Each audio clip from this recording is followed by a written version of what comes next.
Good afternoon, Council. I'm calling to order the Council meeting of February 21, 2023. The first item on the agenda is to adopt the agenda, and the motion is as follows: that the content of the Council agenda for February 21, 2023 be adopted as amended. There's 3 amendments. Firstly, Staff Report PW 2023-01, which is the 2022 Annual Summary Report. The second is Staff Report C 2023-09, the annual report, and this is with respect to the Collingwood Public Library Board and the Collingwood Police Services Board. And the third, Bylaw 2023-016, to amend 2023 Budget Bylaw Estimates, and these last 2 are added. Could I have a mover and a seconder, please? Councillor Potts, Councillor Ring, are there any further amendments or comments? Oh, right. Thank you.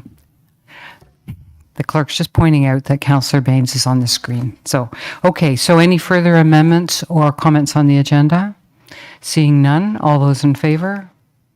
And that's unanimous. Thank you. Would there be any declarations of pecuniary interest today? Seeing none, I'll move on, but if you find yourself in that position, please let me know. The next item is our in-camera agenda, and there are 3 matters on that agenda. A, in-house water and wastewater utility billing. B, accommodation review update / Georgian Triangle Humane Society building acquisition. And C, OPP investigation communication. So the motion for this is as follows. Whereas the clerk hereby concurs the reasons for the in-camera session have been duly reviewed and considered, and the matters are authorized under the exception provisions to conduct a closed session in accordance with Municipal Act prior to proceeding into closed session. Therefore, be it resolved that this council proceeds in camera in order to address a matter pertaining to the security of the property of the town or local board, and that's B, personal matters about an identifiable individual, including town or local board employees, A, a proposed or pending acquisition or disposal of land for town or local board purposes, B, labor relations or employee negotiations, A, litigation or potential litigation, including matters before administrative tribunals affecting the town or local board, the receiving of advice that is subject to solicitor-client privilege, including communications necessary for that purpose, C, a position, plan, procedure, criteria, or instruction to be applied to any negotiations carried on or to be carried on by or on behalf of the municipality or local board. That's A and B. Could I have a mover and a seconder, please? Councillor Doherty and Deputy Mayor Hall. You could be Fryer. Okay. You said Cooper. That's true. I got it back. Okay. So would there be any comments or questions about moving in camera? Seeing none, all those in favor? And that's unanimous. Thank you. So we'll proceed in camera at this time.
Okay, Council, at this time, we're going to rise and report from our in-camera session.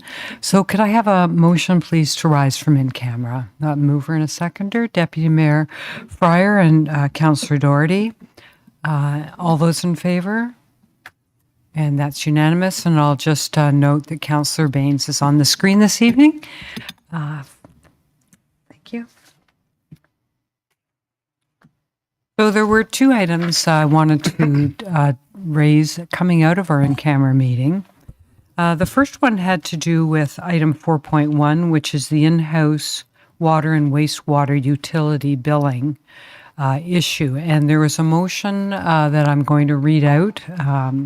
That Council directs staff to prepare a staff report to consider the implementation of in-house water/wastewater utility billing. And can I have a mover and a seconder, please? Councillor Jeffery, Councillor Ring, thank you.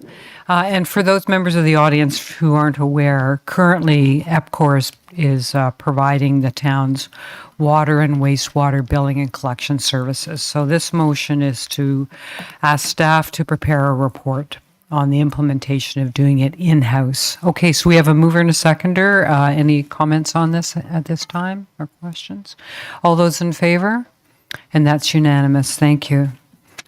The second matter I wish to raise, it arises out of 4.3 of the in-camera agenda. It's entitled OPP Investigation Communication. As Council's aware, in our community, of course, in 2013, the OPP's Anti-Rackets Branch commenced criminal investigations with respect to actions undertaken by certain people who then became subject of an investigation under the Collingwood Judicial Inquiry in 2018. Recently, the OPP has advised the town that the investigation is now concluded and the findings were not sufficient to proceed with criminal charges, given the high standard for initiating such proceedings and the associated evidentiary challenges.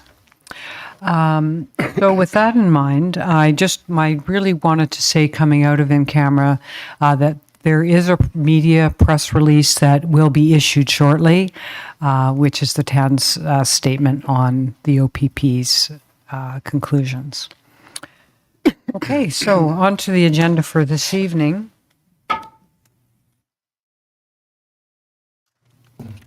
I'm going to ask Councillor Jeffery to read the land acknowledgement.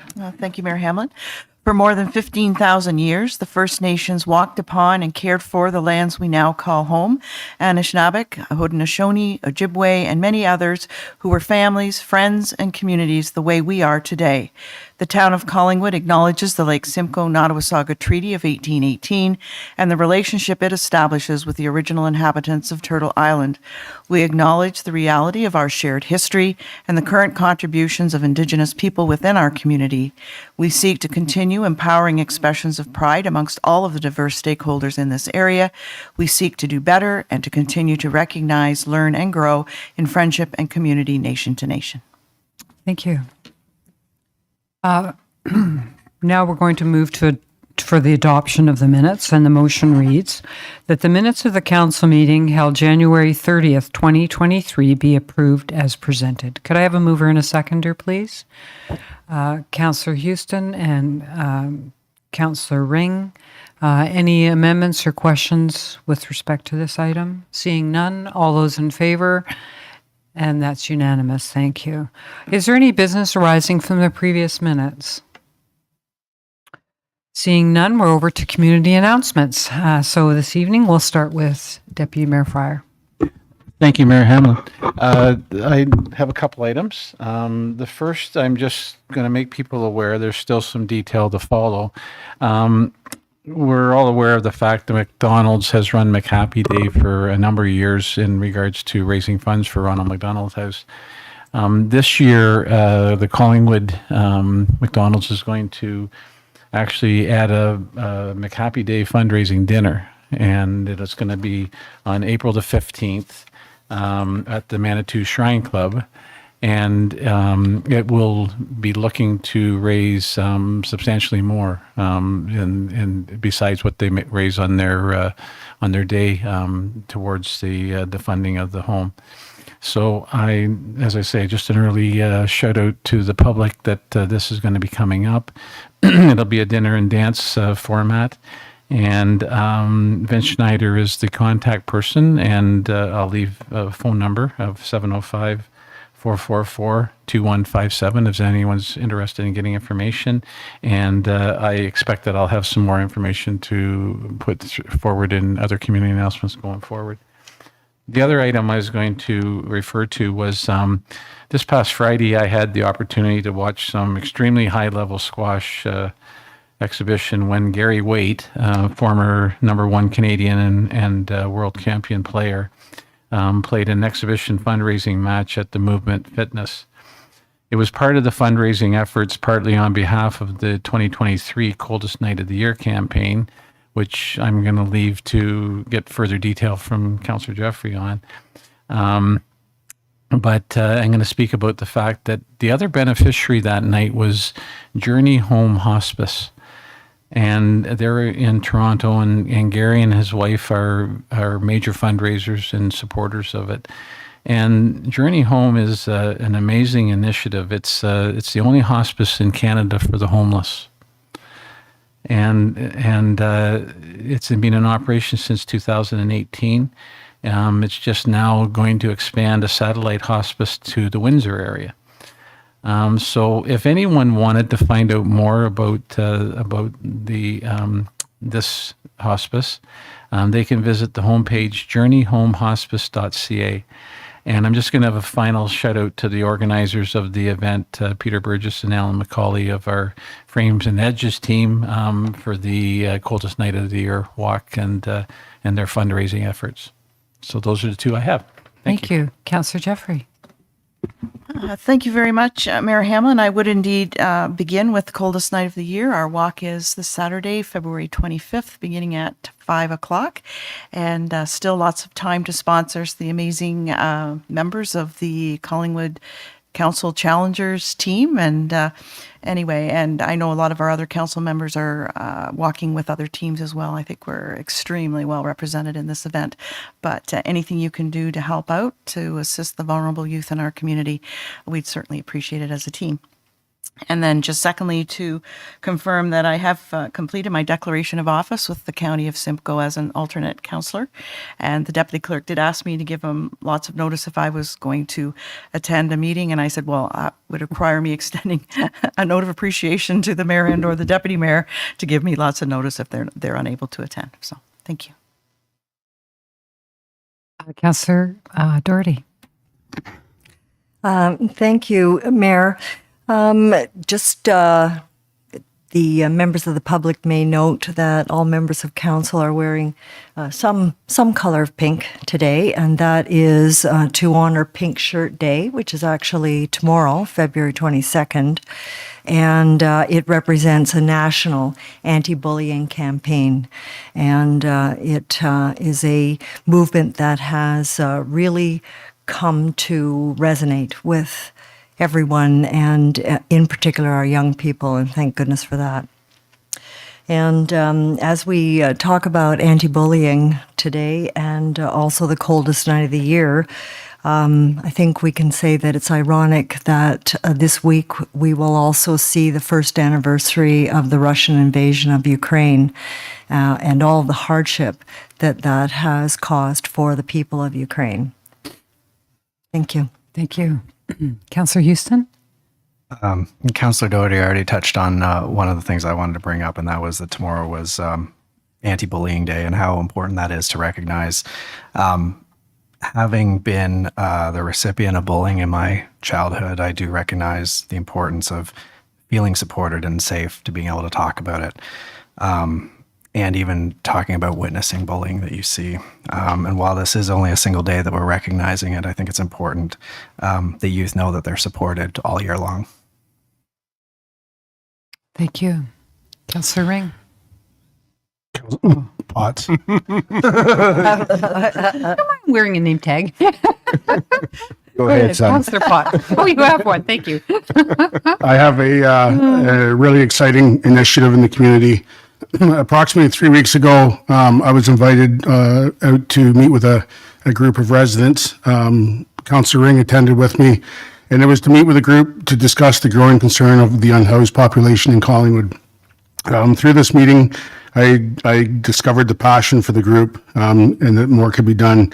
So within the last 3 weeks, we have launched a soup kitchen. It's a volunteer group that has now launched 5 locations. They attend every Wednesday and Saturday from 4 till 6 p.m. I couldn't go without contributing by donating one of my food trucks from my business to ensure that this group was equipped with the proper, premises to be able to fulfill the need. Each week, we're approximately feeding 40 individuals, and with warm soup, warm drinks, and clothing. The community businesses have been spectacular. They've come forward and they've helped out in a time of need. So far, we have about 100 volunteers that have signed up from the community, and we're always looking for more volunteers to get involved. We have a Facebook group currently. It's the Volunteer Soup Kitchen. If anybody does have any questions or wants to contribute more, they can certainly reach out to me just at cpots@collingwood.ca through my email until we can get more going. But to the community, it's been extremely spectacular to see everybody come forward in a time of need, and it's something that I'm certainly proud of everybody for doing, and we'll continue that initiative moving forward. Thanks. Thanks for reporting that, and for you guys for being so involved in that. So important. Councillor Ring. I think anything I was going to say has already been covered, so I have nothing tonight. Thank you. Okay. Councillor Baines. Thank you, Mayor Hamlin. A shout out to former Canadian Olympic champion Elvis Stoico for not only attending and skating at the Eddie Bush Arena this past weekend, but also drawing the winning ticket for the 50-50 lottery that goes to support youth in Collingwood, run by the Optimist Club.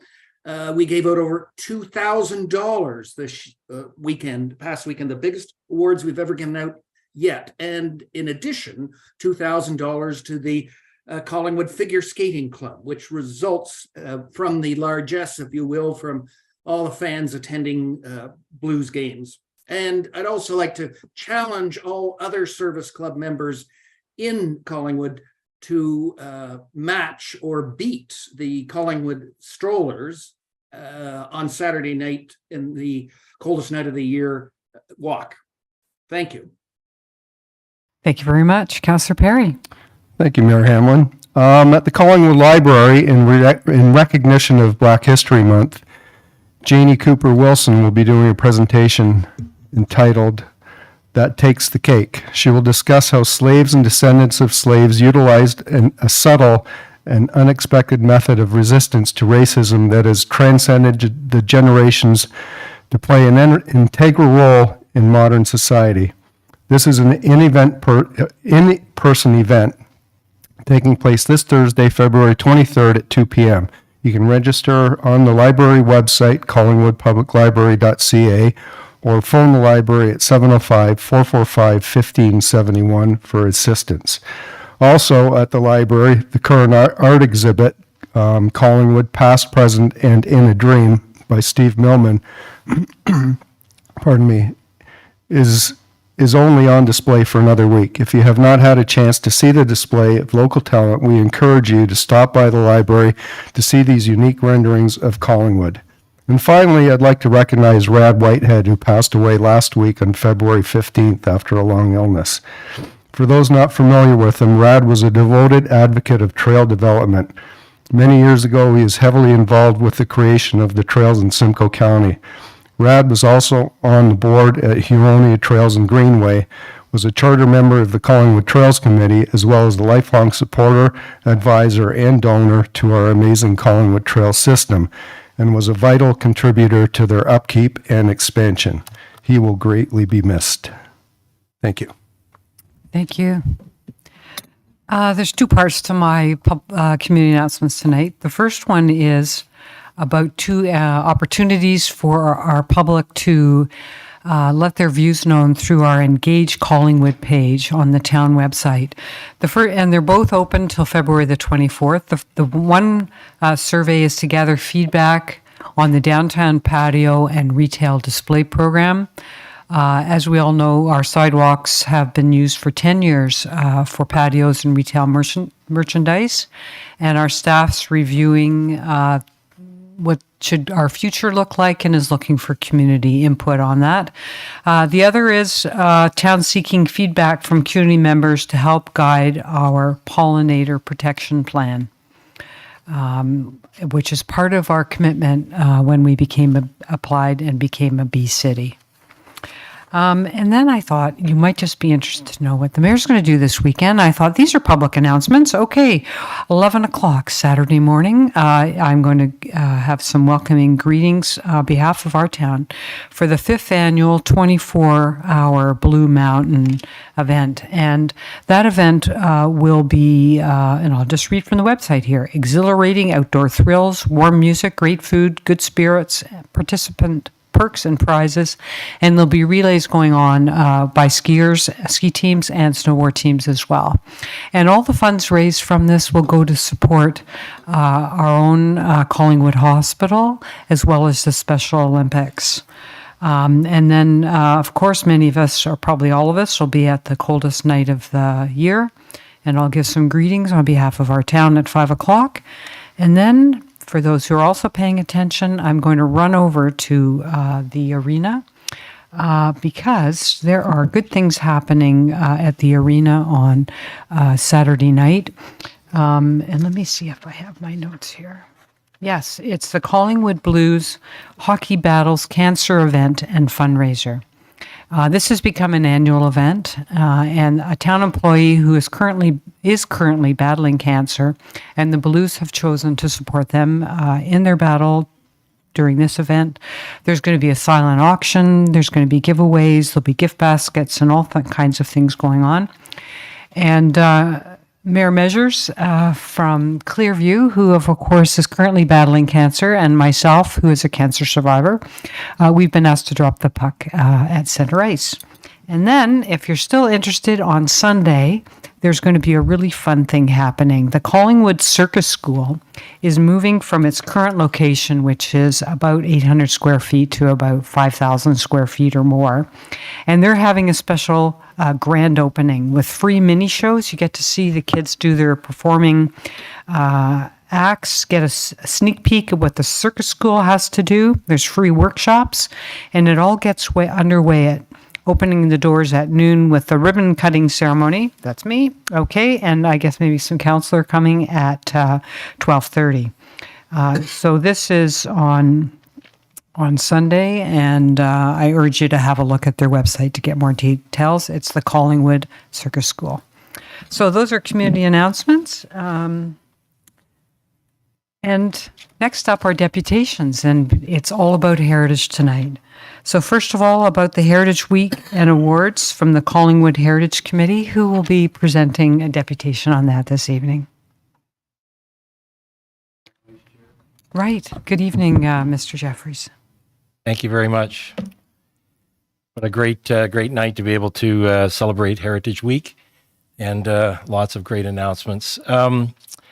Both designated community property and also awards. Just go through the first slide here and just describe Heritage Committee as it currently stands. I'm speaking on behalf of the whole committee tonight. You can go to the next slide. The chair is Kathy DeRuiter, and she has prepared most of the presentation you're hearing here. Myself as vice chair, our members are Patricia Butler, Margaret Adolphe, and Jennifer Knight. Our BIA representative, Sue Nicholson, and our ACO representative also here tonight, Margaret Mooy, who has made huge contributions to this community in a broad range of areas. Our staff representative, Justin Teakle, is a tremendous resource and a fine planner and knowledgeable person about how the Planning Act works with what we're doing. So he's been a great resource, continues to be at every single meeting. Robin Heed is our secretary, and Lindsay Cook representing the Collingwood Museum. So it's a great group. I might just go off script here a little bit and just note that we are very proud in Collingwood to be among what I consider to be the big five of small communities, small and medium-sized communities that are the major tourist destination for heritage items across Ontario. And that I speak of Kingston, Port Hope, Oakville, Niagara-on-the-Lake, and Collingwood. And that is a proud thing I think we can talk about. And we are also the leading, I consider the leading heritage community in Simcoe County.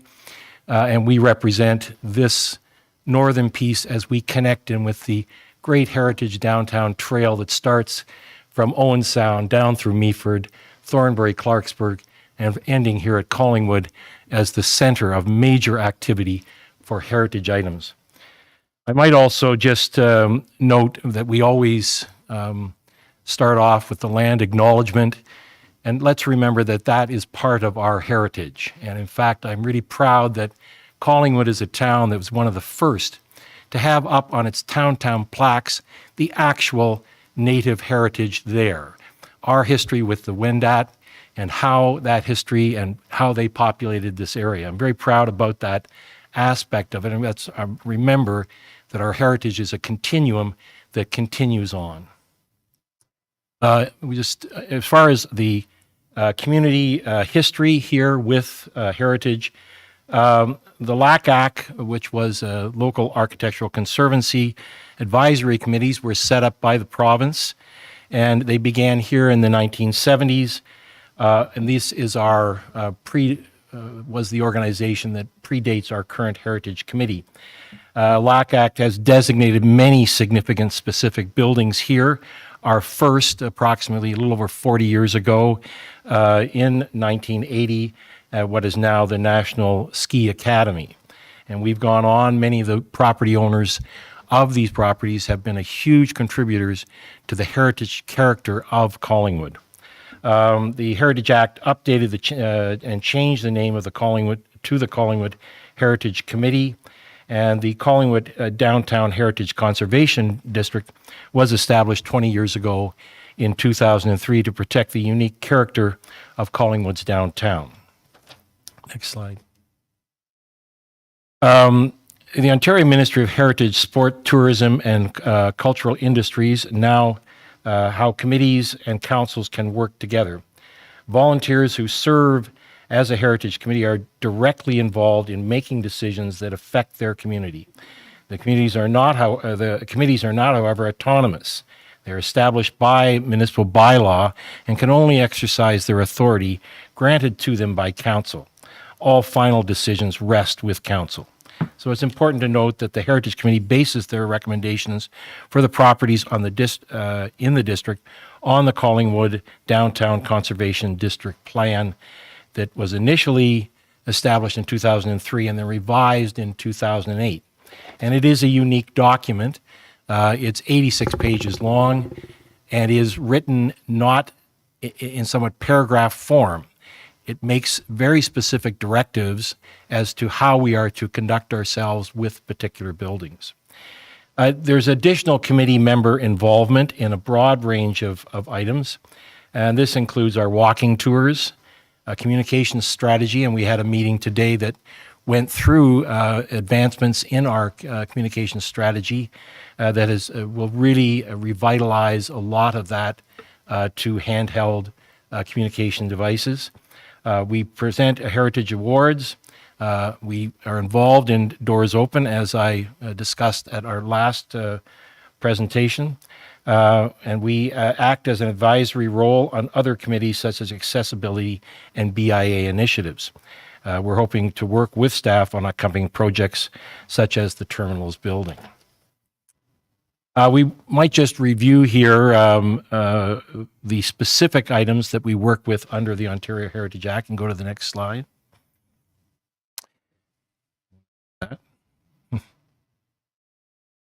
There are two areas under the Ontario Heritage Act, and I'll just read them out for you.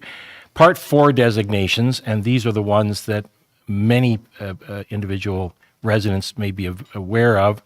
There are 30 Part 4 designations which pertain to the individual properties that have been designated by the bylaw, in bylaw form. The designation is registered on title of the property and stays with the property. Property owners are usually request heritage designation, and if approved, a designation report is prepared.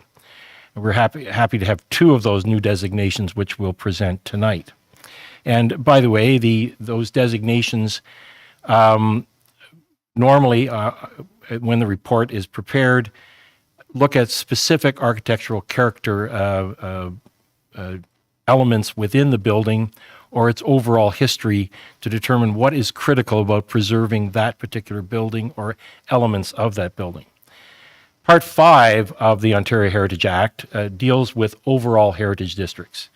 The Collingwood Downtown Heritage District is comprised of approximately 256 individual properties that are designated as being located within the graphic boundaries of the district. And Collingwood's Heritage District has been recognized by the Canadian Register of Historic Places. Designation is registered on title for the property and stays on the property for subsequent owners in all of those areas. That particular boundary, many people may find arbitrary. And in fact, my understanding is at the time it was passed, there was request to actually make it larger, and it was enlarged to include a number of buildings that people might not see as actual heritage buildings. But it was the architects at that time that acknowledged that that would be the case, and the intention was to preserve the overall character, density, height of the surrounding area of the downtown, strict downtown Hurontario Street corridor. And that has protected a larger area in the downtown, but it has led, as you have experienced, to some controversy and some difficulty with certain owners.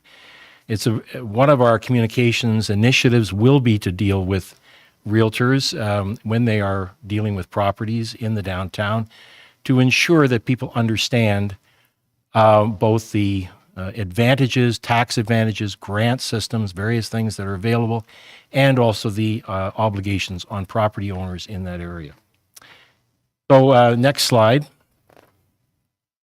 I'd like to go through 2 of the designated properties that have been done this year. 294 Beach Street, Laurel Lane, and Moore and John Moore, who are the owners of this property.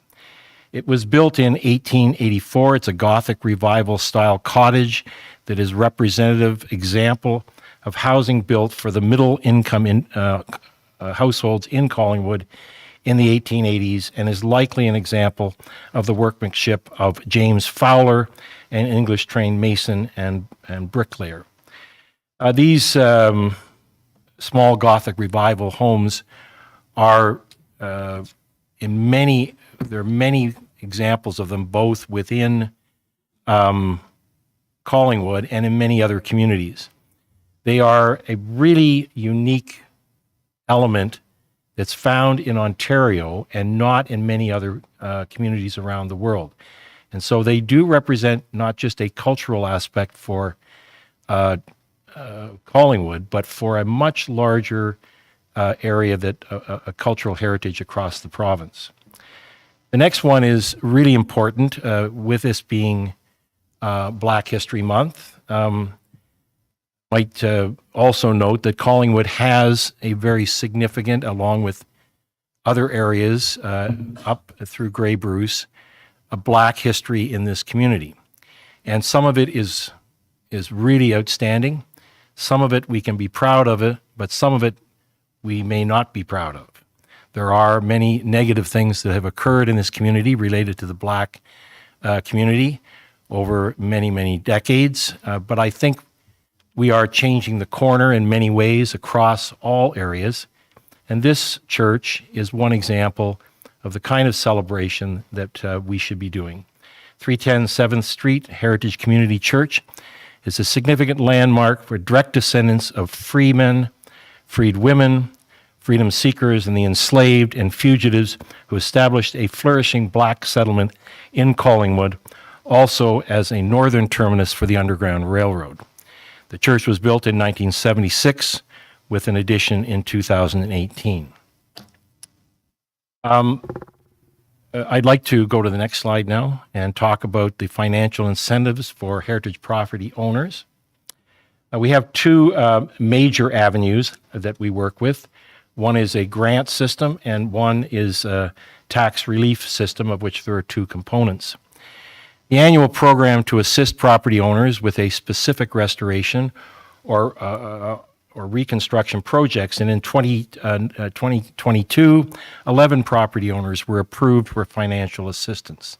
The maximum assistance per property is $3,000, and you will be receiving a request from the Heritage Committee as we attempt to not up the grant system, that is the total budget for 2023, but at least to allow us, if the budget allows, to increase the amount that we're giving beyond the $3,000 within the budget, because inflation has been a real challenge for many heritage property owners. The Heritage Committee would like this program be reviewed to reflect the increase in building costs. And this aspect of the grant program has not been reviewed since 2006. An overall increase in the total budget funding available in 2008. Might go to the next slide, and this goes to our heritage tax relief. Heritage tax relief, the annual program to give incentive for owners to maintain and improve their buildings. In 2022, 39 property owners applied for a rebate of 20% of their municipal and county property taxes, subject to proper maintenance in accordance with the heritage standards. And this, by the way, is one of the issues which has been brought up. We are working with the heritage standards that are in the bylaw, and that's why we quite often are fairly assertive in trying to encourage owners to maximize their grant potential and their tax potential by following as much as possible those guidelines with regard to materials, colors, other aspects. The second part of the tax relief program is major restoration tax effort. Allows major restoration works to retain the property's taxation based on a pre-development assessment for a period of up to 10 years. In 2022, one property owner has initiated this program regarding the major project planned for 76 here Ontario Street. And this, by the way, as it's been envisioned to us in the Heritage Committee, promises to be a tremendous addition to the downtown here in Collingwood. Go to the next slide. Kathy DeRuiter has been very active in looking at emergency preparedness, and I touched on this the last time I was here, and I'd like to go through it in a little more detail. In August 2011, an F3 tornado touched down in Goderich, Ontario. Many heritage buildings were damaged or destroyed. This led to a greater understanding of being prepared in the case of a heritage building being affected by such an event or other similar circumstances. Collingwood at present has no special policies for damage to a designated heritage building. Other municipalities' policy triggered an unsafe building order issued by the chief building official, allowing heritage professionals review prior to action such as demolition. This is part of it is not that it costs money, it costs the, as I say, the time in being prepared, in knowing what key individuals are going to be involved and what the steps are going to be to attempt to preserve as much as possible if you have had significant property damage. And this may be not simply heritage buildings, maybe other buildings, but that preparedness is a key part of what has allowed some communities to come back strong and remain viable economically, and others to deteriorate as a result of significant damage. The 20th anniversary of the Downtown Heritage District in 2023. We'll go to the next slide. For this year, a year of celebration beginning with Heritage Week this week in partnership with the ACO for an educational event. We have reprinted the walking tour brochures in partnership with the BIA. And here Margaret Mooy has been a key person in doing this, and they're now being distributed in various areas across the town. We know there's a great uptake and great interest in this. We are looking at emergency preparedness, as I noted, an update to the Heritage website. I'm hoping to meet with the mayor at some point on doors open. We would hope that we may be able to achieve something for 2024, but I think we have to wait to see where we stand on that. We will have an online newsletter, and we'll be attending the Ontario Heritage Conference. So go to the next slide. And I'd like to begin with our Heritage Award tonight. This home, as known as the Terrace at 219 here Ontario Street, was owned by Ernest Ditson and his wife, Mary McKinley Ditson. Ernest was the son of Samuel and Martha Ditson. Samuel owned and operated a general store at 191 here Ontario for many years. Ernest and his brother Louis took over their father's general store in 2000 at 219 here Ontario Street. And then in 1911-12, they built the brick building at 239 here Ontario Street, now Mad Dog's Vinyl Cafe, and operate the Ditson Brothers, a bakery, for many years. In 1928, they sold 252 here Ontario and moved the bakery business back to 191 here Ontario. The Ditson family continued to operate their bakery there until the 1960s. Next slide. One after that. This is shows the original condition of the building prior to the start of renovation. And this building will take its place, as with several other ones, with the Trott building to become the Dorchester, as one of the great restorations of buildings in this city, in this town. This is one of those tremendous efforts to remove coating that has been placed on the brick and to return to the original architectural elements that were there. So we really have to admire the efforts of the owners in doing this. The new owners who are here tonight, Barry and Nadia Rayner, were owners known as the Old Town Terrace, relied on a peel-away method to remove decades of layers of paint. Removing the paint revealed buff brick coins, contrasting with red brick body and the 1.5-story residence. With its large bays and multi-gabled roof, the diachromatic brick terrace is characteristic of many homes built in Collingwood in the late 19th century. But its location and residential design in a commercial area set it apart. In Collingwood's inventory of buildings, Philip Carter, and he is the first architect to look at the Heritage District, describes its residential buildings set well back from and above the street level is unique on Main Street. Architectural clues suggest that the structure was built in 2 stages. Carter estimates the north projecting gabled section was built first around 1870, while the southern gabled wing, with its slightly different moldings and windows, may have been added around 1910. Carter also remarks on the stone wall fronting the property. The front garden wall, built of local rubble stone with broad ashlar coping stone, is a rare piece of traditional stone masonry in a brick town. Remnants of the base of the former cast iron railings remain behind the simple metal picket fence. It is almost certainly predates the building, may even be predate the Great Collingwood Fire of 1881. It makes this another important element that's been preserved in this building. So just go to the next slide. Next slide. So this is how the building appears today. It is, as I said, a tremendous achievement, and we would like to present award to the owners who are here. So Mayor Hamlin, if you'd like to come down and have your picture taken with them, that would be great. Thank you.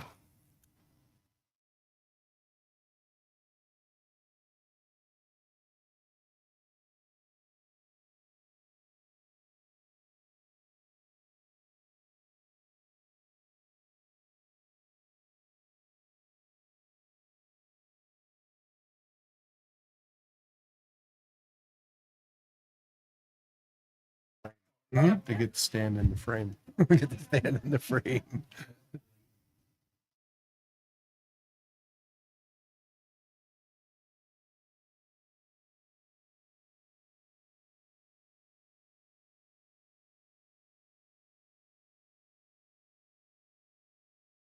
I think we should clap.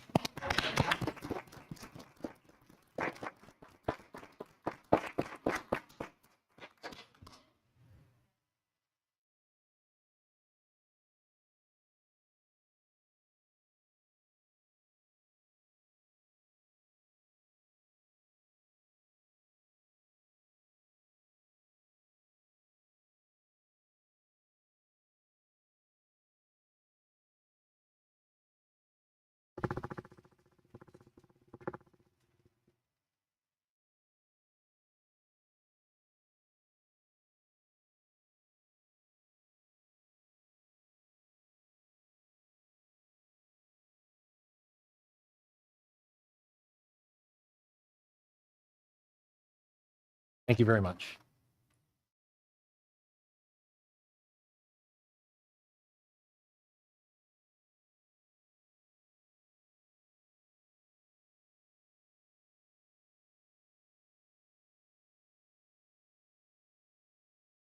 Mr. Jeffery, is that the end of your presentation? Okay, thank you. So the next presentation is on Heritage Week. And Margaret, would you like to come up?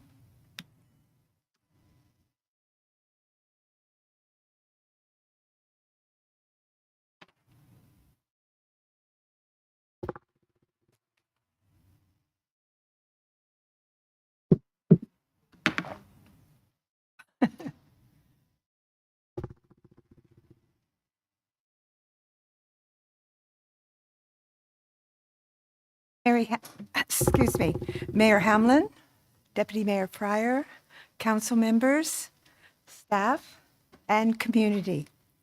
My name is Margaret Mooy, and I'm here today to represent the Architectural Conservancy of Ontario, the Collingwood branch. On behalf of our local ACO, thank you for allowing me to contribute to the celebration of Heritage Week 2023. The Heritage Committee has just shared some of their activities and goals over the past year. While we are different organizations, we also share many common philosophies. We partner in activities and generally try to support one another. Thank you for lighting up the tower blue. It was such a cold and snowy, windy night when I went down to take that picture, but it looked beautiful that night. So thank you again. Next slide.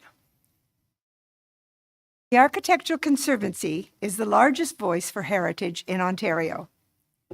Through education, advocacy, and direct action, the Architectural Conservancy has been involved in preserving Ontario's architectural, environmental, and cultural heritage since 1933. As well as a branch of the provincial organization, we are specifically supporting Collingwood's heritage. And I'm also pleased to report that Collingwood is meeting a goal of ACO's strategic plan by celebrating Black History Month.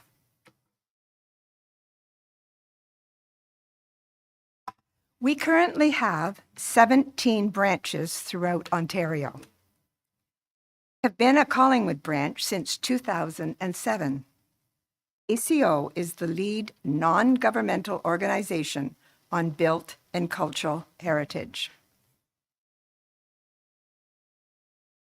Heritage Week has been celebrated since 1985, and this is a chance to celebrate heritage in all of its forms. And it's our chance to reflect on heritage might shape our future. Today is Heritage Advocacy Day. This special date was initiated in 1974. Many ACO representatives are advocating today directly to their MPPs. In fact, I spoke with a representative, and I know she is meeting with Brian Saunderson today. Probably by this time she's already met him. And she is specifically addressing how the negative changes to the Ontario Heritage Act how could that create affordable housing. Today is also a special day to recognize the highlight the work of many heritage volunteers and professionals, as we are doing today. Next. Keep, Fix, Reuse. ACO's theme for Heritage Week this year, and it supports the circular economy, which is so important to leveraging the environmental and economical benefits of preserving Ontario's older buildings. I have recently been attending our local GTLLI lecture series. That's the Georgian Triangle Lifelong Learning Institute.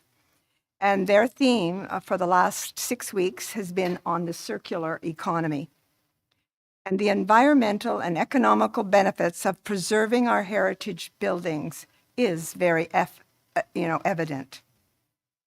And as a little bit of humor, we should all follow the words of Pete Seeger, singer and social activist of maybe the 60s or 70s.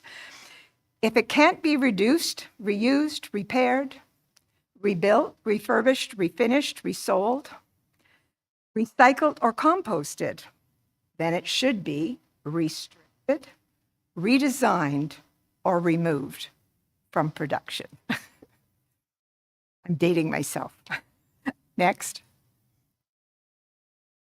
Collingwood's Heritage Conservation District Plan supports Keep, Fix, Reuse by its main objective to preserve, enhance, and stabilize the district. Following these overall objectives ensures that any changes do not detract from the heritage character of Collingwood. Of course, ACO is in support of this. ACO also supports Collingwood's incentives to preserve and to restore our heritage structures through the heritage tax rebate, the major restoration tax incentive, and the grant program. And you heard David speak a little bit about that previously. I am personally pleased that both of the tax incentives are still offered to owners of heritage properties. Again, I'm dating myself. In 2010, I researched these initiatives and presented them to the council of the time. They were accepted and made into the bylaws we have today, and along with the grant program are a great assistance to maintaining heritage properties.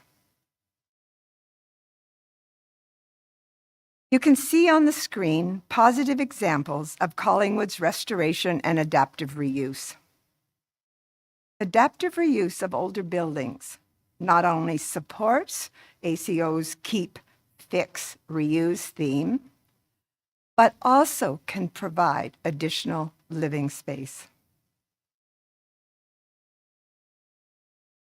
However, and this is a big however, Bill 23 makes it much harder to protect the heritage that communities value and treasure. With the changes to the Ontario Heritage Act, protection via heritage designation is seriously restricted. Also, protection via the municipal listing is now hamstrung by a 2-year limit.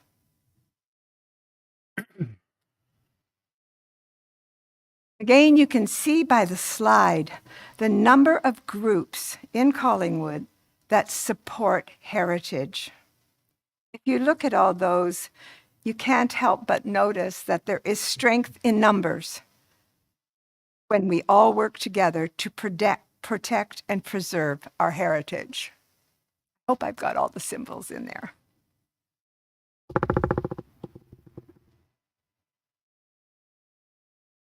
Before becoming an ACO representative on the Heritage Advisory Committee, and some of you here will already know this, but some of the new members may not, I served as a member, and then I served as vice chair, and then I served as chair on the Heritage Advisory Committee. So you can assume that I have a passion for Collingwood's heritage. In my current role as the ACO representative, I have volunteered to update, to edit, and to distribute the walking tours. I encourage the expansion of a district and increase to the number of designated properties. I have reported on the status of the terminals as it's moved along, and I manage ACO's contribution to the resources list. The walking tours and then discover Collingwood. To give you some background, I was chair of the Heritage Committee when we took on the challenge of creating the walking tours. It was an ambitious challenge to create 4 tours. We worked with other community groups to make it a success. Years later, the idea expanded to an online version through Discover Collingwood. We are now in the process of editing the original paper copies because they are still so popular. We've been asked by the doctors group that want to come here, could you please send us some copies of the resources? I know the museum is quite often out. And for my role of delivering them, the economic development and through tourism, they used to deliver the different walking tours to the different tour centers, and COVID happened. That has not been happening. So I do it. I have worked on the editing process, progressing to having the two tours reprinted. So we have just reprinted the Downtown Collingwood tour and the Lookup tour. And I certainly appreciate the input from Lindsay Cook, the representative from the museum, from Justin Teakle, our heritage planner. He's been terrific. And Dean Culver, Director of Parks and Recreation, which guided us for the land acquisition statement that is now appearing on the different tours. Next. ACO is in the process of rescheduling the joint ACO Heritage Committee workshop on wooden windows that had been previously planned, then cancelled due to COVID. I've spoken with David Wiley, our expert, and he's eager to do this workshop, and he is also a member of the Window Preservation Alliance. So you'll hear more about that. We're hoping maybe towards the end of April or May, we'll have a community workshop. Next. The provincial ACO continues to have 3 of our Collingwood properties on the interventions to protect list, the provincial list. We are hopeful that the Victoria Annex will be removed from the list once this development finally gets underway after 12 years of advocating. But at least it has a better roof on it now, which is stopping it from demolition by neglect. So we were pleased at that step forward. We're also hopeful that the grain elevators will eventually end with a positive resolution of adaptive reuse. And the Nottawasaga Lighthouse Group is still continuing their efforts to preserve and protect. I just want to interrupt for a second. You're over 10 minutes, so if you could bring this The to a last close. 2. Oh, Okay. perfect. Thank you. Because we share a common philosophy, ACO has supported the Collingwood Heritage Committee. We have valued a seat at the Heritage Advisory Committee table, and we hope that Council will continue to support this initiative. Next. The future, ACO continues ACO Collingwood aims to continue building community partnerships to strengthen Collingwood's rich and vital heritage. Our strong heritage builds on the pillars of society to provide a sustainable community with cultural vitality, strong economic health, environmental responsibility, and community involvement. Heritage gives us a sense of place and gives our community their identity. We, as members of ACO, want to preserve and to protect our heritage.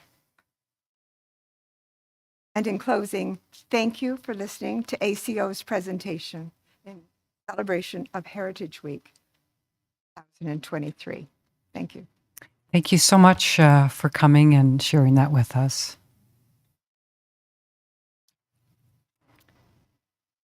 The next item on the agenda are two of our recurring updates.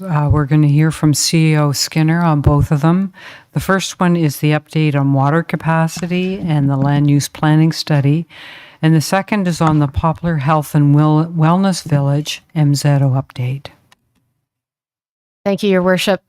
Typically, we go through a set of slides, and there is a set of slides today for the water capacity and land use planning study, but there's been changes only on 3 of those slides. So unless someone has some concerns, I would just bring those 3 up. Robin, the first one would be slide 7.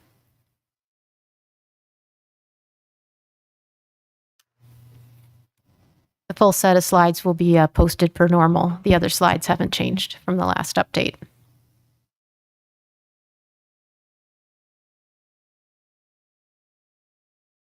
So just to let folks know, with respect to the interim control bylaw, Council adjusted the approach in December so that less things needed to come forward, and we had some buckets for how things would be managed.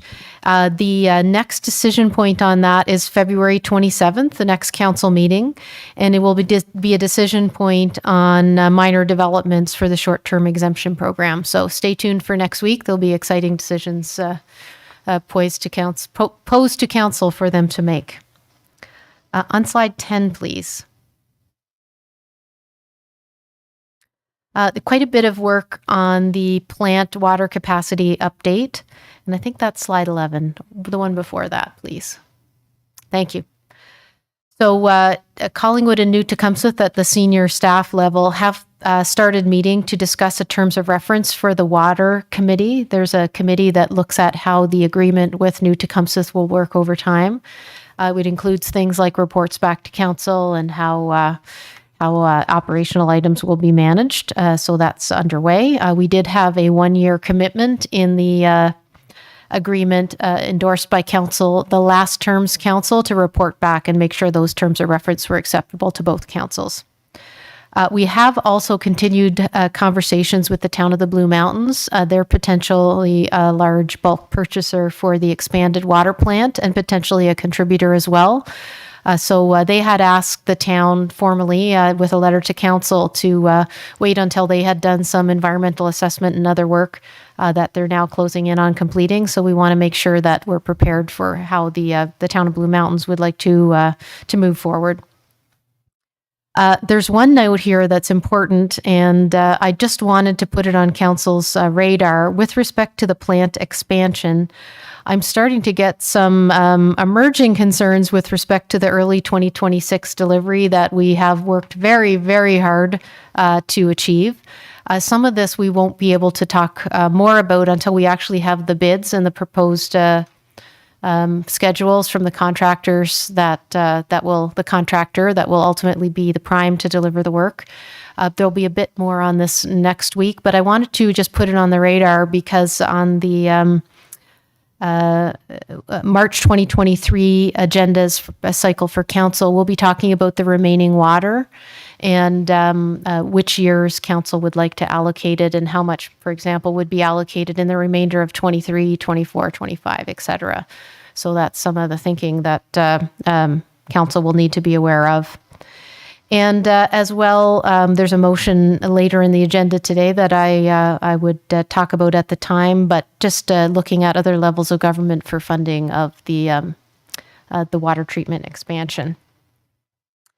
And slide 11, please. The final thing I'll mention is that this slide is the one we've had since the beginning, and I'm always happy when I see that dark blue color that's coming up from the bottom. These are all the steps that we've been through together in working toward that expansion being completed in the winter of 2025-2026. So we've now achieved the 90% design phase, so that's a really good news. The advanced UV disinfection is going well and is close to commissioning. The final design and tender is going to be very important to confirm that delivery for winter 25-26. Thank you very much. And unless there's questions, those are the key things that have changed in the past month. Thank you. Okay, thank you very much. Are there any questions? Oh, Councillor Jeffery, thank you. Thank you, Mayor Hamlin. So just a couple with respect to the decision going forward on water. I'm assuming that that decision will be helped or impacted a little bit by the impending completion of the UV disinfection and our ability to eliminate the differential, the summer-winter differential. So I'm assuming that will assist with that. Thank you, through the chair, to Councillor Jeffery. Each year, depending on what is actually experienced in practicality, the constraints may be summer or winter related. But in the past year, it was summer constraints. The year before, it was winter constraints. And I think the UV will put us in better stead for sure. Moving forward, we can be assured summer and winter that we can get the full capacity of the plant, the 31.140 megaliters. A second question, if I could. Mayor Hamlin, I always get uneasy because I know there's a difference between the completion of the build and the commissioning. And I'm just wondering what date that when you refer to your concern in 2026, is it the finish of the build or the actual point that we're going to get to commissioning? Through the chair, the big date, the most important one, and the one that we refer to is the date that water can actually be produced by the plant, which is the commissioning date.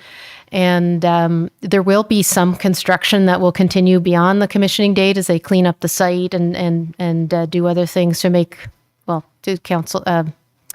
Director Slama is also on the line, can talk about some of those pieces, but the real date that we tend to talk about is the date at which you can put the water in the pipe and start to use it in town. Okay.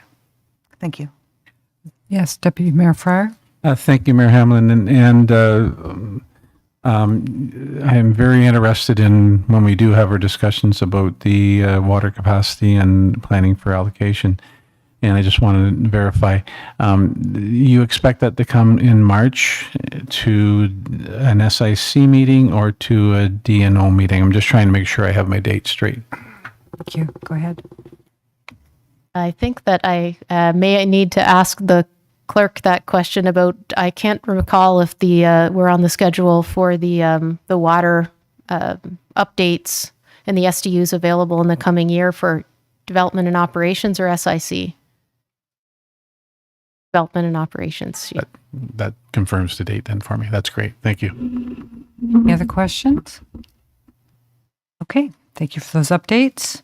The next item, I'll read in the motion that the minutes of the following boards be hereby received and recommendations contained therein be approved. And there's one, the Collingwood Public Library Board minutes, January 26, 2023.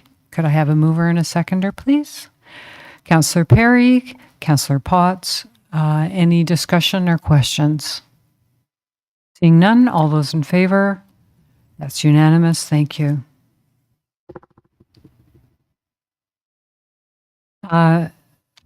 In terms of the updates from the CAO, we didn't finish. So I'm going to turn this back to her. This is for the update on the MZO Poplar Roadlands. Thank you, Your Worship. With respect to the Poplar Health and Wellness Village Ministerial Zoning Order and Agreement update, per the resolution for monthly staff updates on this change by the minister to make the zoning in that area a mixed-use zoning. There remains an agreement under negotiation with the proponent, which is DEPUTATIONS and Live, Work, Learn, Play. And the agreement is really important because it ensures that the proposed vision is delivered, and including how the town and the developer and owner will work together. There be updates to the vision over time.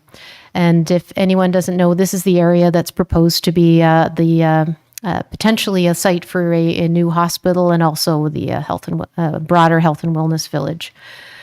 So the mayor and the deputy mayor and senior staff met with the DEPUTATIONS Live, Work, Learn team on January the 11th. And since that date, the agreement has been in their hands, and including the requirement that they set the next discussion date. We had some movement toward that with our legal representatives for February 16th, but unfortunately that was canceled by the proponent, as they had some items upon which they needed to connect with their clients upon. However, one of the clients has let me know in the last couple of days there is intent to bring this back to the town's team, hopefully in the near future. So I really very much look forward to having a suggestion on when we can set that date.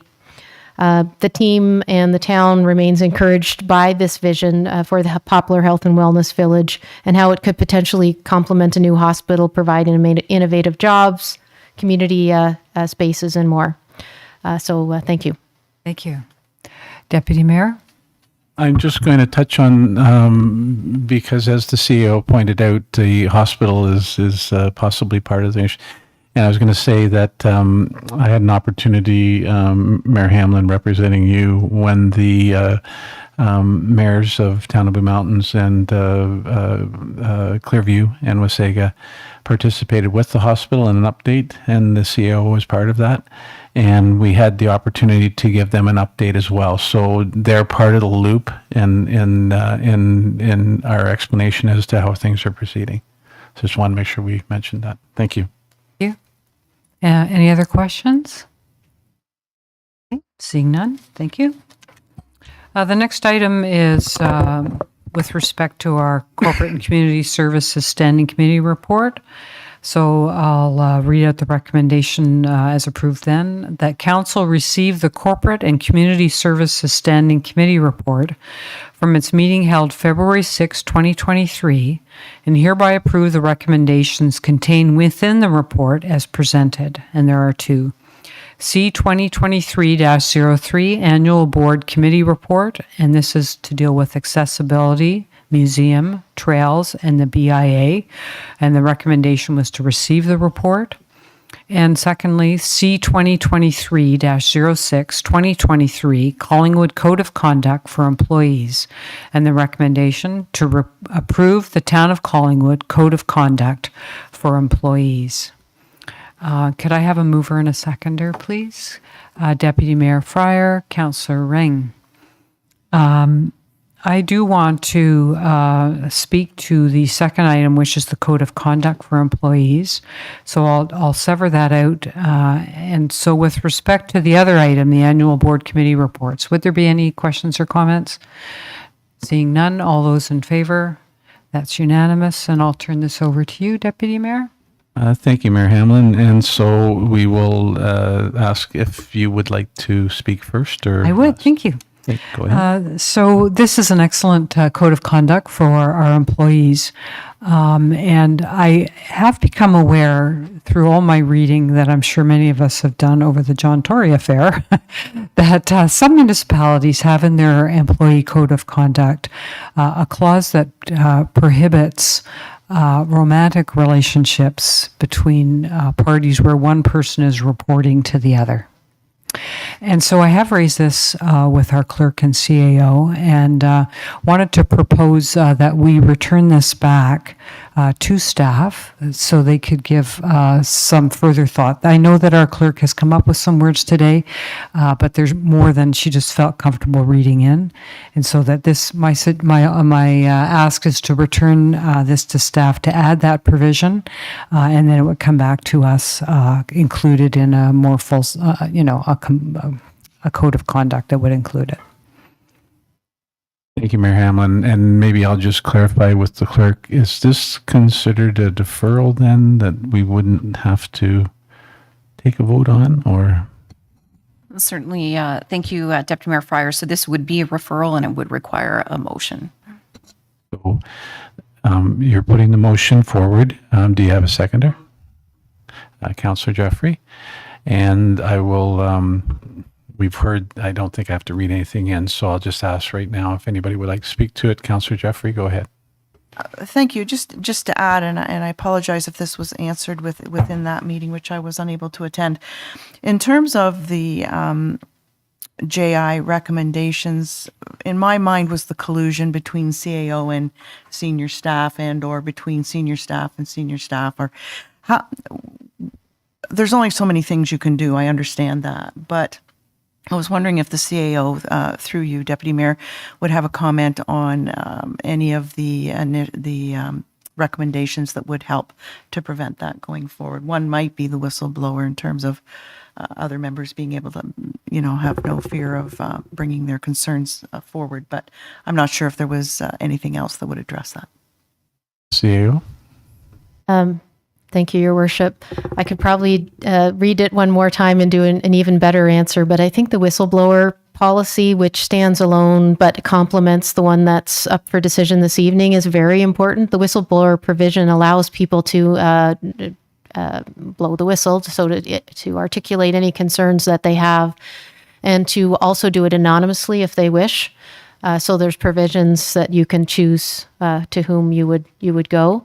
So I think that's very important. Another thing that this policy does is it asks people like council, now staff, would need to reconfirm annually that they fully understand the ethical and conflict of interest obligations that they hold as public servants here in the town. And I think that proactive conversation to say to people, this is what we expect from you, is very important. And then within the body of the report, the policy that's proposed to you today, Clerk Almas looked at a number of policies, including 2 from other municipalities that were specifically outlined in the JI, and I believe that they're reasonably comprehensive. There's quite a lot of situations that are each have a heading, and they cover all of the considerations for those. From a staff perspective, I am supportive of making sure that the recent things that are in the media from Toronto are well dealt with and thought through for our own policy. So I would have no concern with making changes on that front. Thank you. Anyone else would like to comment? Councillor Baines, anything? I think my only comment would be we know that that there were some policies, they were dated, that we had in place. And this code takes those, brings them up to date and makes it more of a solid document, in my opinion. So we have a motion on the table, and I'll call for all in favor. That is unanimous. And I will turn the chair back to Mayor Hamlin. Thank you very much. The next item on the agenda, this is PRC 2023-01, and this has to do with the Canada Day fireworks.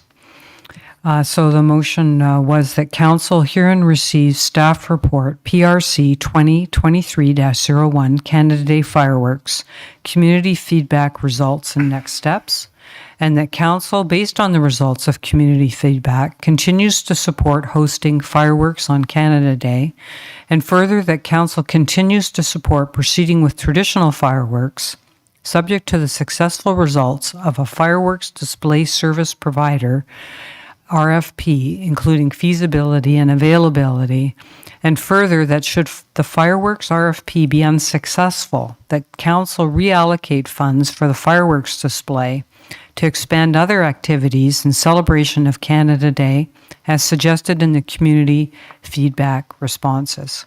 And can I have a mover and a seconder, please? Councillor Potts and Councillor Houston, thank you. Would anyone like to speak to this? Yes, Councillor Doherty. Thank you, Worship. I would ask that we sever this motion, please. Sure. What part would you like severed?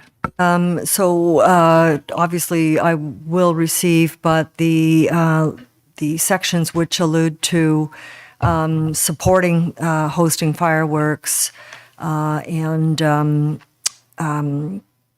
Right. proceeding with an RFP. Okay, so why don't we deal with that then? We'll deal with the first part, which is receiving the staff report. All those in favor? That's unanimous, thank you. And then with respect to the second part, would you like to speak to that, Councillor Doherty? Yes, thank you.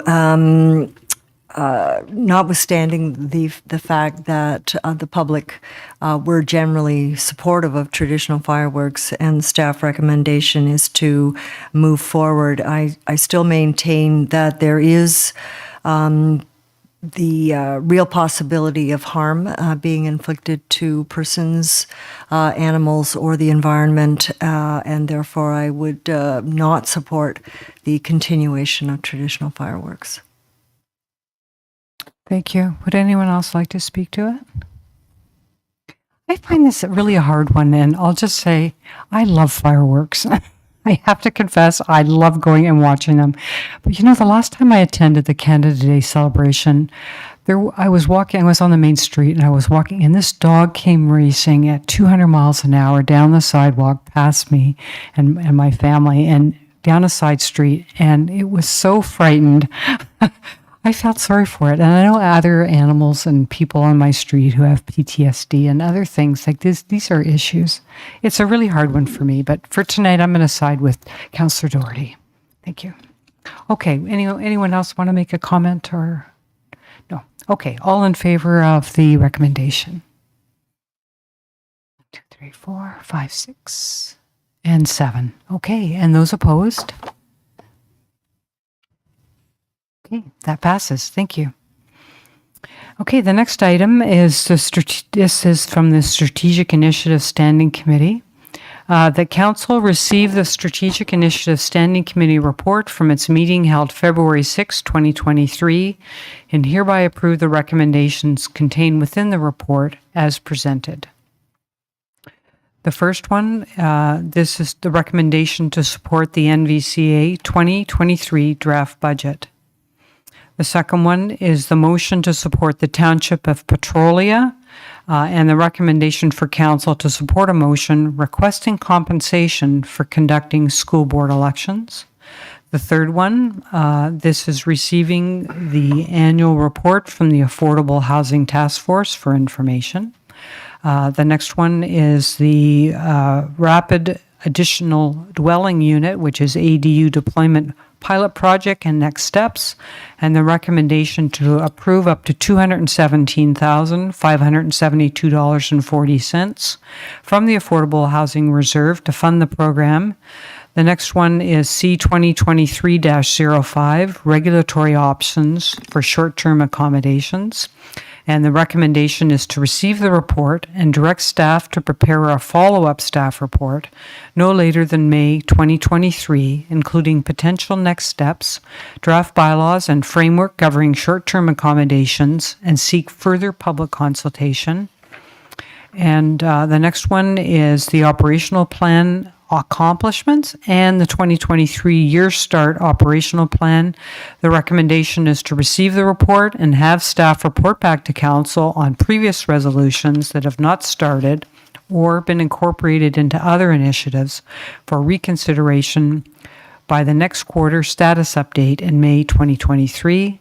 And lastly, C2023-07. This is the review of the pilot non-voting external agencies and organizations' participation on various advisory committees. The recommendation there was to receive that report and support the continuation of external agencies participating as non-voting members on advisory committees. Could I have a mover and a seconder, please? Councillor Jeffery, Councillor Perry. Are there any questions or comments? Okay, so I have one. Seeing none. I didn't look. Councillor Baines, did you have one? No, you're good. So I noticed, and I'm sorry I wasn't here when these were before the committee, but I have a question. I think Director Valentine maybe will be able to answer it tonight. But in terms of the separate units that we're now required by Bill 23 to allow people to build accessory dwelling units in their backyard. And the reports that I've just listed here, they mention Bill 23, which allows up to 3 housing units on a single lot.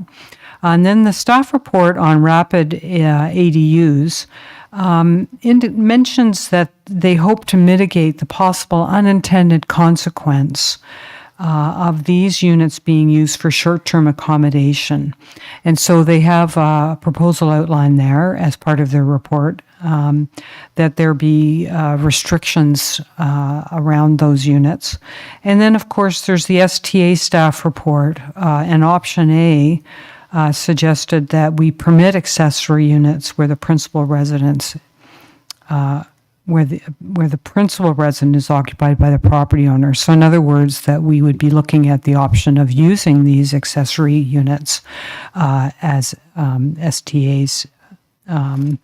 So I'm just wondering how all those fit together and how we're best going to weed our way through all these conflicting priorities. Thank you.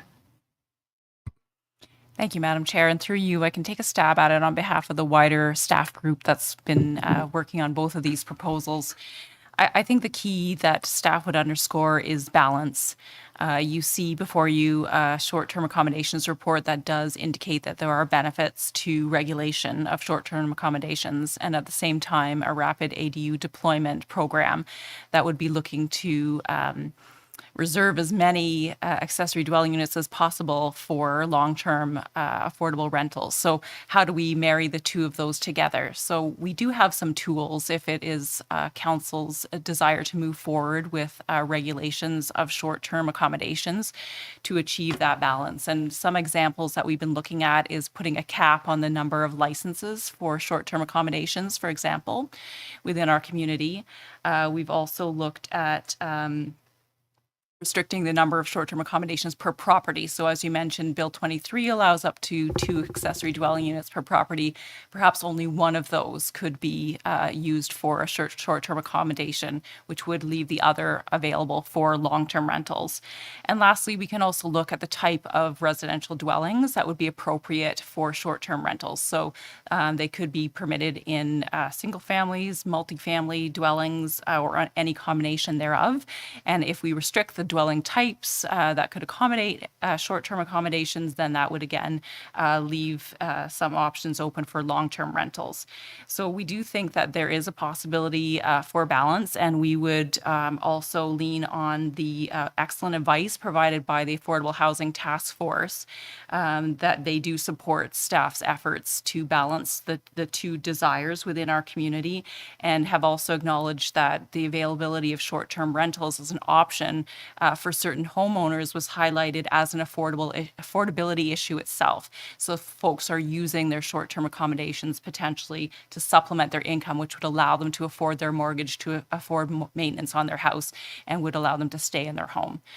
So staff do believe that a balance could be certainly achieved, and we would also continue to consult with the public, stakeholders, and the Affordable Housing Task Force if council does provide direction to move forward with a licensing and zoning bylaw related to short-term rentals.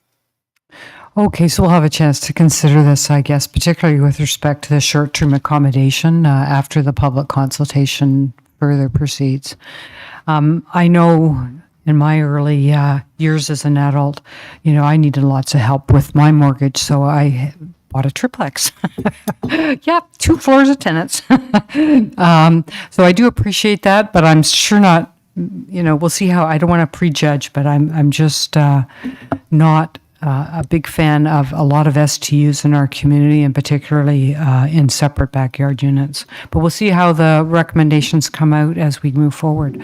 Are there any other comments or questions on these recommendations? Okay, seeing none, all those in favor? And that passes unanimously. Thank you. So we have staff reports here before us. So I'm looking now at 12.1. It's that staff report. So P2023-01 is the 2022 annual summary report.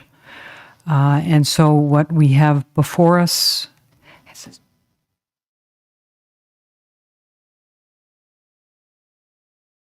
All right, excuse me. All right, so who will be presenting this tonight?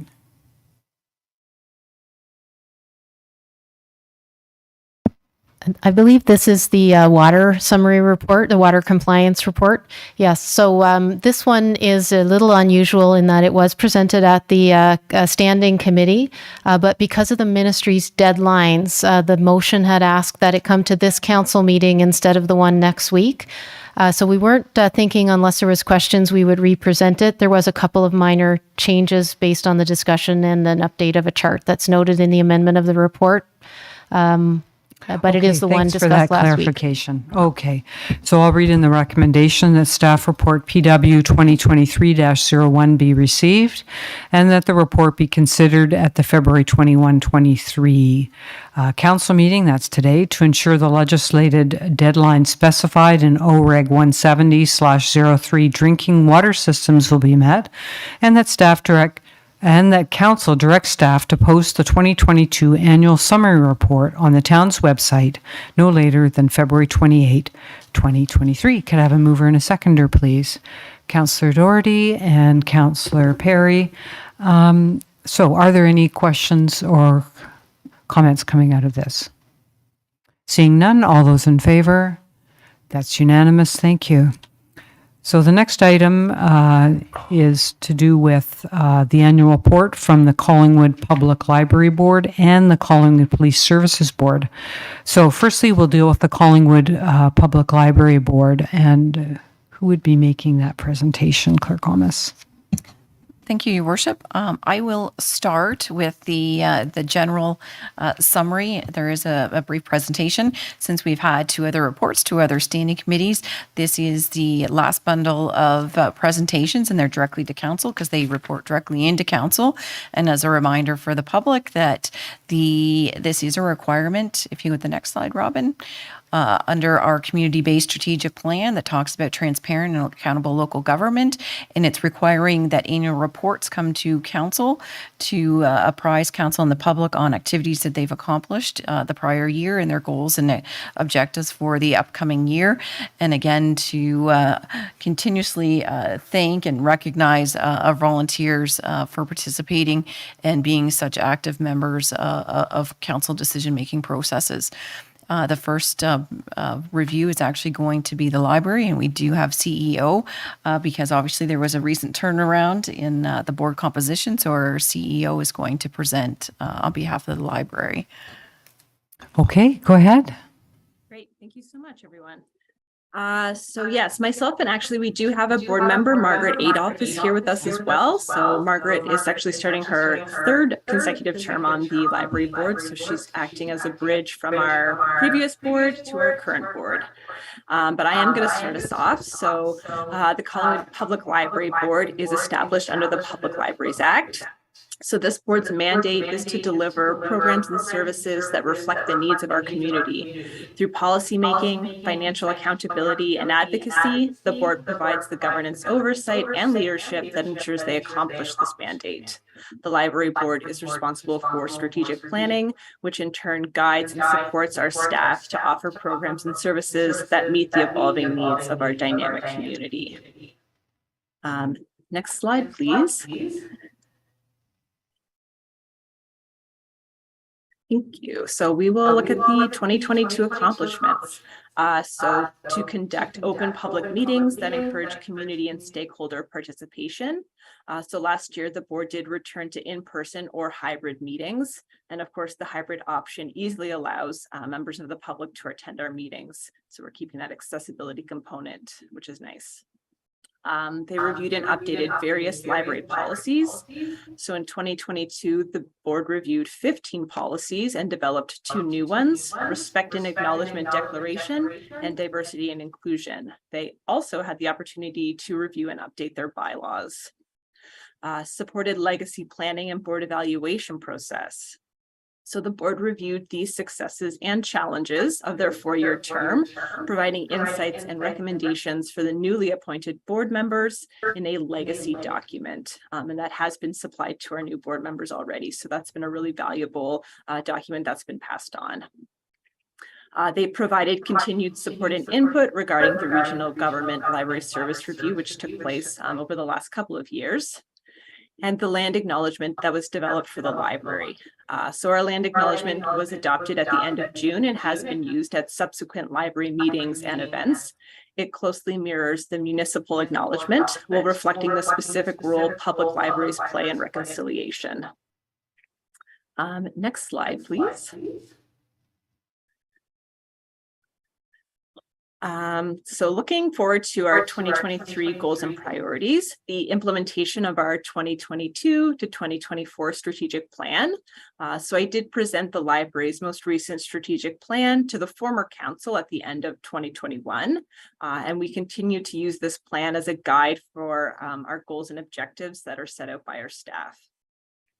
So another goal is to maintain good governance through the ongoing review of various library policies. So over the next 4-year term, the new board will actually review all of the library's existing policies and amend them as necessary to reflect legislative updates and good governance. The new board's also going to participate in some onboarding and learning opportunities as they become available. So similar to council, our board has been and will continue to participate in orientations and learning opportunities to ensure that they can support our library and our staff with informed decision making. And our final goal is to demonstrate commitment to diversity, equity, and inclusion through truth and reconciliation training specifically.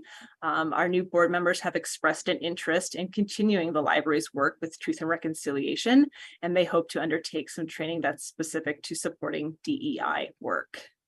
I'm actually going to pass it over very briefly to Margaret Adolph, who I said is here with us this evening. She's going to say a few words on the programs and services that are supported by the board and our current strategic plan. So if Margaret is here, I saw her earlier.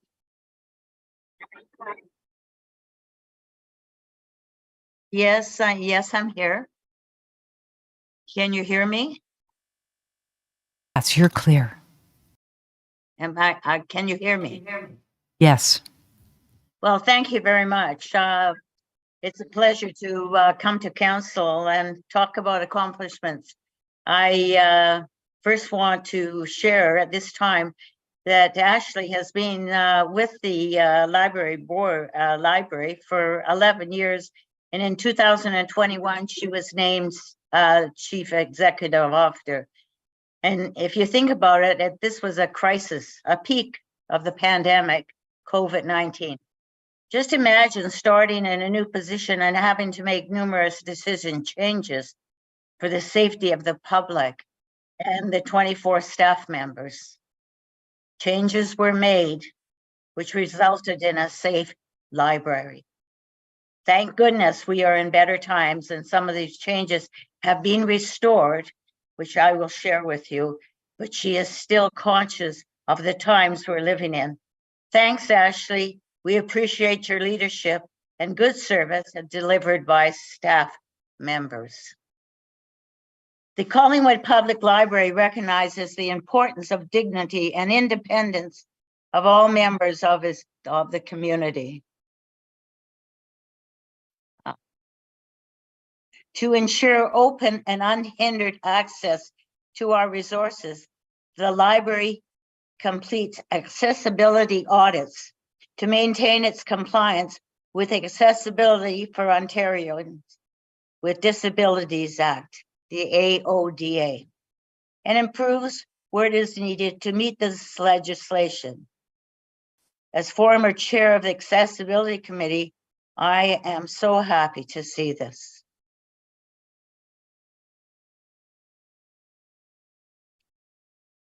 During these difficult times, the library is known as a warming center. I don't know if a lot of people are aware of this. I want to express my appreciation for the staff's care and help for individuals that need their services. I also want to share that our library offers a variety of free services and programs in our community. Let's start with Books on Wheels, the delivery of materials to residents who are housebound, This includes delivery to local nursing homes as well as residential addresses. In partnership with the Parks, Recs, and Culture, we offer virtual chair yoga each week. I hope a lot of people sign in for this. Also, pole walking is offered during the summer months, not the winter so much, but it will assume in probably around May, June. Our newcomers conversation circles happens every Tuesday evening, helping residents learn and improve their English skills. Do you need help with technology? The library has both weekly classes and option to book one-on-one sessions with our staff. Youth can earn volunteer hours through a variety of initiatives. And let's not forget our early literacy programs and homework for kids, which run weekly. In addition, to continue offering unique and innovation services, staff can turn to the Friends of the Collingwood Public Library, a volunteer organization that fundraises on behalf of the library. Last fall, the Friends ran a successful book sale that raised over $4,000, which will be going towards purchasing a book bike for the library this year. This is just a few of the things that the library offers. There's so many things, and we should be so appreciative of what the library is doing for our community. Thank you. And if there is any, and are there any questions?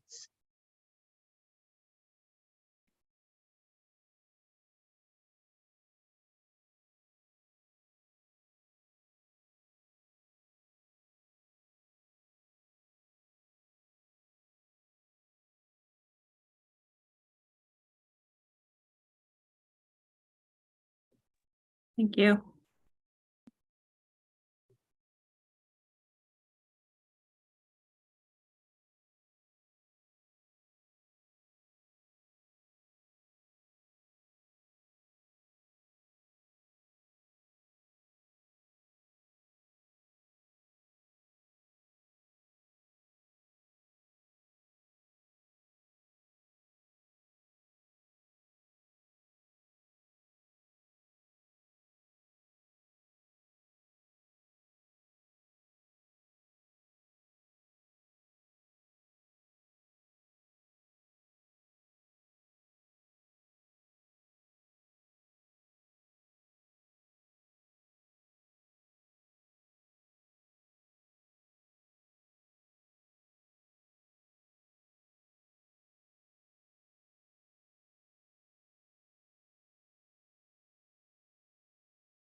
And we work very well with Inspector Loris Litcherson.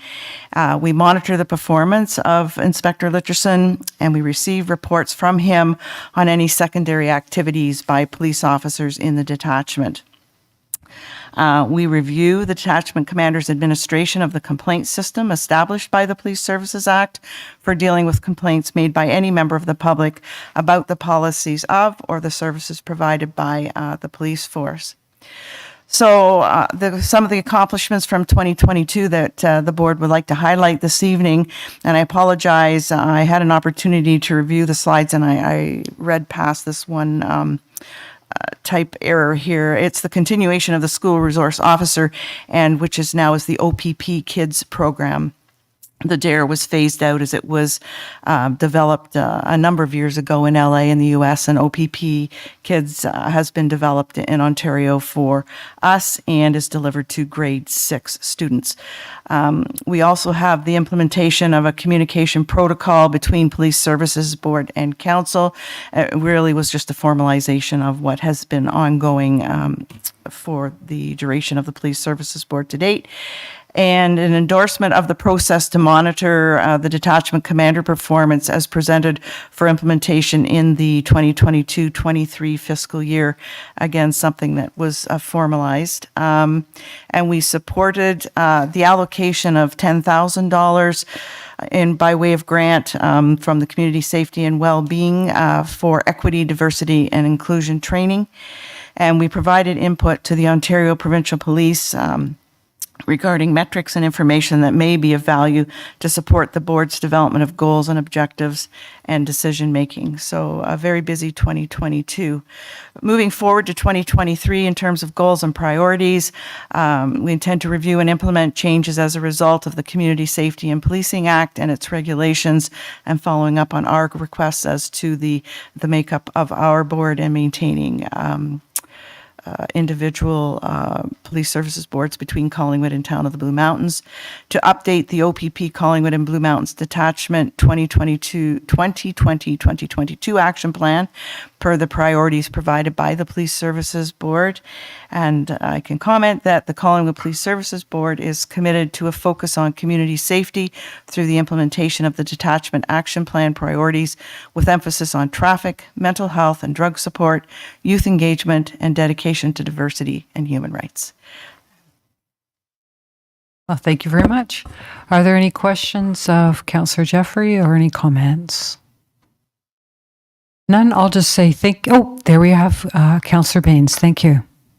Thank you, Mayor Hamlin. Just a comment, and I'm not sure it's directed to Councillor Jeffery or perhaps yourself, or maybe both. I note with disappointment that when I served 4 years on the Police Services Board, we waited, I believe, 1.5 to 2 years for our provincial appointment to the board. And it was terribly frustrating. I understand now there are 2 vacancies, provincial vacancies. And I would just ask, either through AMO and or through your own discussions, Mayor, with our MPP, if this issue could be brought up, because frankly, it seems to be chronic, of the province taking so long to make these provincial appointees to not just us, I should imagine, to police services boards across the province. But it was terribly frustrating for the board when I served, and I'm assuming it will continue to be with the present board, or committee, I should say. Thank you. Thank you so much for raising that. That is a concern of our Police Services Board. We would like to get to a full complement as soon as possible. And in fact, this morning I asked my assistant to schedule a meeting with our MPP to discuss this very thing. So I will be on this one. So thank you. And I'll just finish by saying thank you very much to Councillor Jeffery for your service as chair of the Police Services Board over the last number of years. It was very much appreciated. Okay, so what I'm reading in here is that staff report 02023-09, annual report of board and advisory committee activities specific to the Collingwood Public Library Board and Collingwood Police Services Board from 2022 and priorities for 2023 be received herein for information. Could I have a mover and a seconder, please? Councillor Potts, Councillor Ring.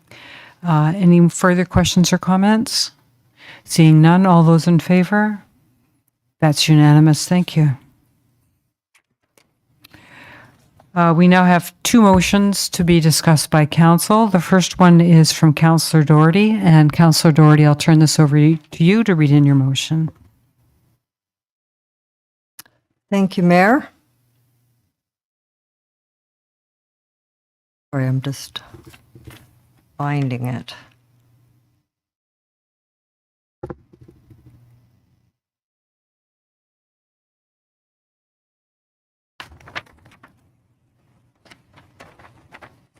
Sorry for the wait. Whereas the town of Collingwood, this motion is to request staff to take a look at the possibility of adding a council representative to all, if not, or most, if not all, of our current committees of council. And the motion reads as follows. Whereas the town of Collingwood has created a number of advisory committees intended to provide staff and council with important input on policy development and implementation. And whereas there are benefits from having a council member representative on advisory committees to become more intimately familiar with the deliberations, increase communication lines, and act as advocates when recommendations are brought forward to council. Therefore, be it resolved that council requests a staff report be prepared to consider the addition of a member of council to each advisory committee of council and report back with an assessment and recommendation on implementing this change within the current structure. Would you like to speak first or last? I'll speak last. Thank you. Thank you. Who would like, anyone have any questions or comments on this? Deputy Mayor Fryer? Thank you, Mayor Hamlin. And do we have a seconder on that? Not yet. You do now. Councillor Houston. Oh, Okay. Yeah, okay. Thank you for raising that. Certainly not opposed to this, but I'm just wondering, would we look at this possibly coming in conjunction with the other committee parts that we are going to have reported on? We've talked about the look at the in March of going forward with the committee structure as to possibly committee as a whole as opposed to the other split committees. So I guess through you to the clerk, I would just ask if this could be part of that report, because it seems like it would be something we need, but it also is very close to when you would be getting the other report ready. So I'll just ask that question. Guess this is a question of timing. Thank you. Thank you. To answer Deputy Mayor Fryer's question, the report is drafted. We have our reports. She tried to be prepared 2 weeks in advance of the meeting. Unfortunately, I'm away next week, so I can't imagine. It's gonna take some thinking and analyzing the appropriate committees or boards where it may work. So unless you want the report delayed on the committee of the whole, the timing wouldn't be succinct. I think since Follow-up? thank you, Mayor Hamlin. I think since you are close to completing the report, we should get it. That would make sense to me. And certainly we can work with the other report as coming in conjunction with that, I guess, when it goes through. And then at that point in time, because we have, I think through the course of the last couple of months, myself and Mayor Hamlin have brought forward some possible other committees that we would like to consider. And the one is the Economic Development Task Force, and the other is the Audit and Finance Committee. So will those be part of the report that is being worked on for March, or is that something that would come later as well? Go ahead, Clerk Almas. There is a report that's actually being spearheaded through the Building and Economic Development regarding the economic development mayor's notice of motion request that was put forward. It should be coming forward, I believe. It's scheduled the same date on March the 6th. I don't believe there was a formal request for an audit and finance committee that I'm aware of. So that has not been explored at this point.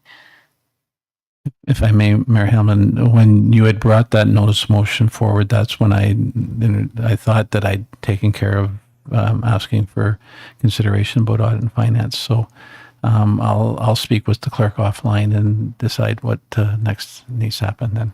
Okay, thank you. Thank you. Any other comments? Councillor Jeffery? Thank you, Mayor Hamlin. So, yeah, the other question I was going to ask that I heard quite a bit of demand and interest in having a greening climate change adaptation advisory committee for council, and given our declaration of a climate crisis and all the other things we're trying to do, and seeing what our other advisory committees, how they've been able to expedite the information and contribution to the files, I would like that added to the list. However, if I have to do that under other business to add it, probably. Yeah, okay, I will do that. But I just thought I'd add that in now. Okay, thank you.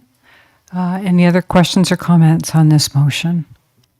Well, I think it's a great idea. I've heard from residents who are on committees without council representation how much they wish there was a council member to allow some feedback to council. So, sorry.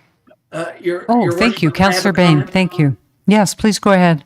I would just say this, that I support this motion, but I think all council should be cognizant that, to quote former Premier Bill Davis, in the fullness of time, should this be implemented, it will take a number of years, because I don't see, after just electing all these new members, making a change at this point. This, as I said, could take, or believe, could take upwards of 4 years or so to implement.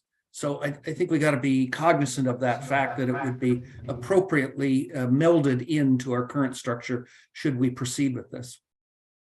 Okay, thank you for that comment. Thank you. And seeing no other comments, Councillor Jeffery, Councillor Doherty, would you like to have the last word? Yes. Having served on a council when every committee of council did have a council rep, and in some cases 2 council reps, there was a very close connection between the activities of those committees and what had happened at the council table. And I think it also, from the point of view of the committee members, served to validate their position. There's absolutely nothing wrong with the way our committees are structured right now, but I think that they could all benefit from, as I say in the motion, having an expert and an advocate around the council table. And if what I'm seeing with council participation right now on the Affordable Housing Task Force is any indication, that will definitely come to pass. There are complications, as Councillor Bain has alluded to one, but I think that this can be achieved, this can be accomplished, and I'm sincerely hopeful that it will be in less than 4 years. Thank you. Okay, so we'll bring this to a vote now. All those in favor?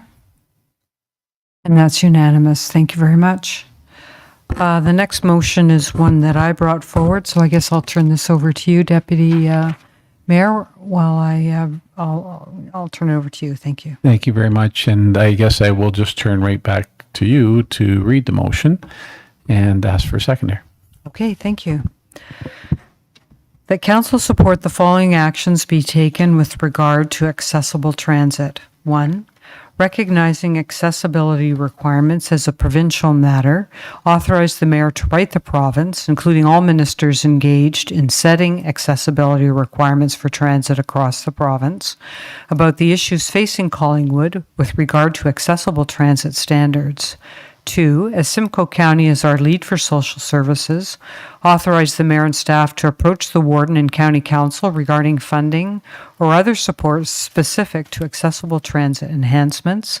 And 3, request the mayor and CAO communicate with the hospital board to request that where feasible, patients returning to Collingwood homes are done early enough that there can be arrangements for Transit Plus prior to 9 p.m. should they need an accessible ride home to a location in Collingwood, and offer to work with them to set up a smooth process for these bookings. Thank you. And the seconder is Councillor Jeffery. And I will ask if you want to speak to it first or last. Last, if there's a need. Okay. And I'll turn to the floor and ask if anyone would like to speak. Everyone's fine with it as is. I will then call to vote. Or I'm sorry, do you want to say anything? No, or- I think it's okay. self-explanatory. Thank you. So all in favor? And that's unanimous. Thank you. And I'll turn the chair back to you. Thanks so much. Okay, I have no bylaws. I have no notices of motion. County report. As we know, there's a Simcoe County Council portal to look at agendas and minutes, unless there's something specific the Deputy Mayor wishes to draw to our attention this evening. I do plan on next meeting, because we'll have our agenda for the meeting the next day and such, but I think it's important to announce to the public that the committees have been struck, and Mayor Hamlin will be chairing the Economic Development Task Force Committee, and I will be vice chair of the Audit and Finance Committee of the committees that we're sitting on. So I think that it's important that the public know that we're involved in those capacities as well. And then, as I say, I'll add some further at the next meeting. Okay, thank you. The next item on the agenda is the consent agenda, and this is just a reminder that the general correspondence list can be viewed on the agenda and meeting portal at the collingwood.civicweb.net website, and the correspondence list includes items considered as bulk communications not specific to the town in Collingwood and is of a general nature and not otherwise included in the consent agenda. So there's no items specifically listed today. Under council business, old or deferred business, the first item is a request for a reconsideration by Deputy Mayor Fryer, and I'll turn this over to you. Thank you very much. Regarding this reconsideration request, it's being brought forward first opportunity as per Council's procedural bylaw. In advance of asking for Council's consideration, I've worked very closely with CAO Skinner, but unfortunately we weren't able to get through everything that we were trying to put together to take some further questions and clarifications that we could share with council in advance of me bringing this forward. So, although there was an intent to look at this reconsideration and reflect in conjunction with the announcement today about the inquiry, I have checked with Clerk Amos, and this can be deferred until next meeting.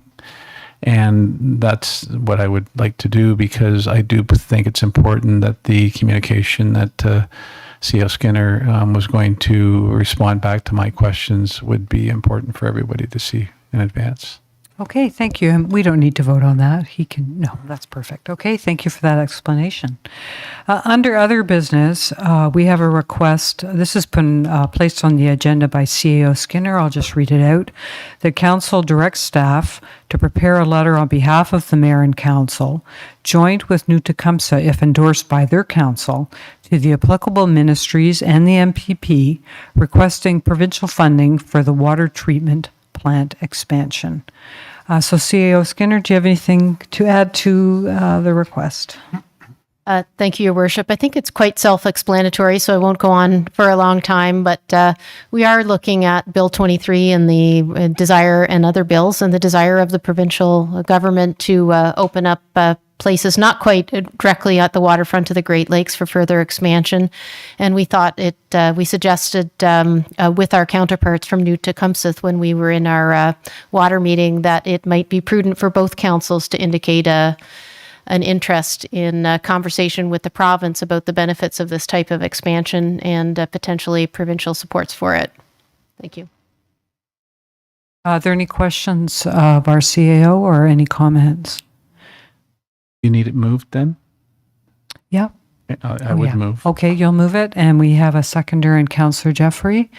I'll ask again, are there any questions or comments? Deputy Mayor Fryer, go ahead. Very much in support of this request to the province. And the province, in all fairness to them, they have a history of funding for the plant from back when Jim Wilson was involved, and we were able to secure funding at a time when it was very, very hard to get funding. So the dealing with the cryptosporidium situation at the time and putting the filtration system in place. As I said, very supportive. And then the role of the pipeline being regional just adds that a whole other aspect to the need for the province to look at this as a cooperative between two different municipalities, and hopefully they can bring some assistance towards us. Okay, thank you. Any other questions or comments? Seeing none, all those in favor? That's unanimous. Thank you. Would there be any other business this evening? You do? Okay, Councillor Jeffery and then Councillor Ring. Go ahead. Thank you, Mayor Hamlin. Simply to ask for council support to add the consideration of an environment climate change advisory committee for council. Is that a motion or what should we? It's a notice of motion. Okay. Okay. So you're just reading that and that's all we have to do with that this evening? Sure, and as far as I should clarify, the clerk, I have lots of time to get to the report that you're doing by doing a notice, right? I don't need to ask for a waiving of notice. The Councillor Doherty's motion that was just passed tonight, the committee, the whole report, though. No, okay, so I'm okay with timing, not to ask to waive. Okay, thank you. Okay, and I just want to add one thing. I know our Collingwood Climate Action Team seems to have taken on, in my eyes anyway, and I'm not that close to it, but a lot of the things that an advisory committee might do. So I'll just leave it with Councillor Jeffery for you to think about whether there's some integration with council and that committee. Oh, I can respond to you at this point that I okay. really feel that probably that would be a consideration that we formalize that arrangement. Okay, all right, thank you. Okay, and is this on the same? Yes. Okay, please. yes, go ahead. Would I be able then to piggyback my requests about the Audit and Finance Committee? Does that fit with the same situation, I think? Yeah. Okay. That's great. Thank you. Great, thank you. Councillor Ring. Thank you very much. I meant to maybe suggest or speak to this on when you were at 13.2, your motion for accessible transit. But it didn't refer to exactly what your motion was, so I didn't think it was appropriate there, and I apologize if this isn't the place to bring it up. But I would like to either just make a comment or maybe make a notice of motion if possible regarding the accessible transit. And I just want to start by saying that I'm aware that we already have directed staff through a motion from Councillor Houston to discuss with the Landmark Sinton to extend their accessible services later into the evening hours, and I'm sure that the staff are working on that. But in the meantime, I'm not sure how long that's going to take. So in the meantime, I'm wondering if it's possible if we could request from Ace Cabs to ask them for a quote to extend their services into these later hours in the meantime until we get something settled with Landmark Sinton. I think that would be a notice of motion. I'd like to make that a notice of motion then if possible. Thank you. Okay, is there any other business this evening? Seeing none, we're on to the confirmatory bylaw. That bylaw number 2023-015, being a bylaw to confirm the proceedings of the regular meeting of council held February 21, 2023, be enacted and passed this 21st day of February, 2023. Can I have a mover and a seconder, please? Councillor Perry, Councillor Doherty, all those in favor? That's unanimous. Thank you. And motion for an adjournment, Councillor Potts. Okay. All those in favor? Okay, thanks very much. Great night.